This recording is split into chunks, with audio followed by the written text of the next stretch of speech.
Good morning. All right, so we are on day 13 and we are in the section on love and loving ourselves and the unique person that God created us to be and learning how to do that. And so day 1 of this week was on guarding our hearts. Day 2 was on guarding our minds, and today we are guarding our spirit. And this is not the Holy Spirit that is inside of us, but the spirit that we were given with, that we were born with when Christ created us. So that human spirit that we have in us, and that is a spirit that as humans is human too. And so we need to make sure that we guard that so that we can respond and react the correct way when we need to.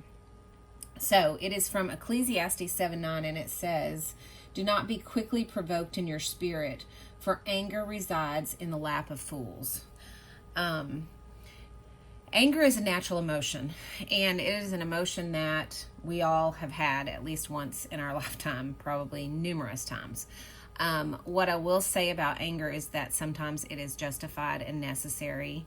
But oftentimes it is just an overreaction to a situation that we need to just lay at the feet of Christ. And I think that if we are quick to anger, we show people around us what a fool that we are.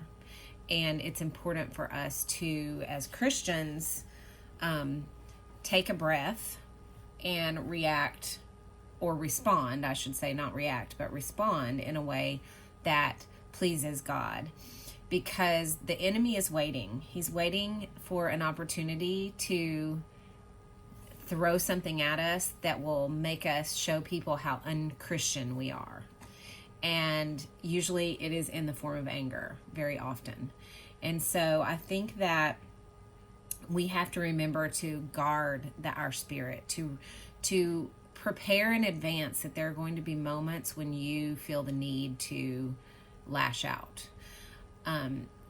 I shared with you guys earlier this week that I've had a situation that I've really been struggling with, and my first instinct in that situation was to be very, very angry, and I wanted to respond.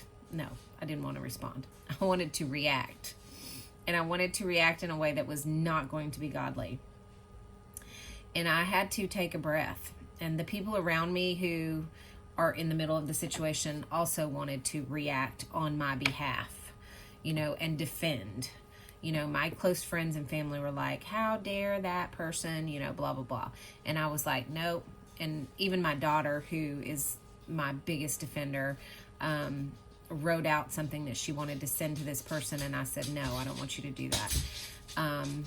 Because she wanted to defend me. She wanted to react. And I so love her for that. But the reality is that the best place that I can react is on my knees before my God, laying it at his feet and taking a pause and a deep breath and realizing that people who are hurting hurt other people sometimes. And I have to try to look at that person and go, okay, they're hurting, and I don't need to make that hurt worse by overreacting to something that I can just take a breath. I know who I am as a person. I know the things that were said were not true. And I just have to accept that God knows that too. And I don't have to worry about what everybody else thinks. What everybody else thinks is none of my business. And so I pray that this will encourage you guys today. If someone has hurt you or someone is making you angry in a way that you feel like you should react, just take a breath. Maybe it's justified. Maybe you need to respond. But maybe it's not.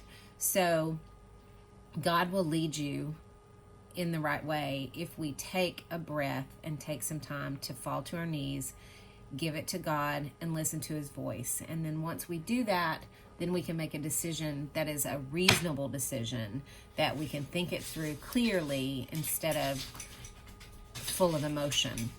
So I hope that this encouraged you, and I hope that you guys will have a great rest of the week. I love you, and we will see you tomorrow.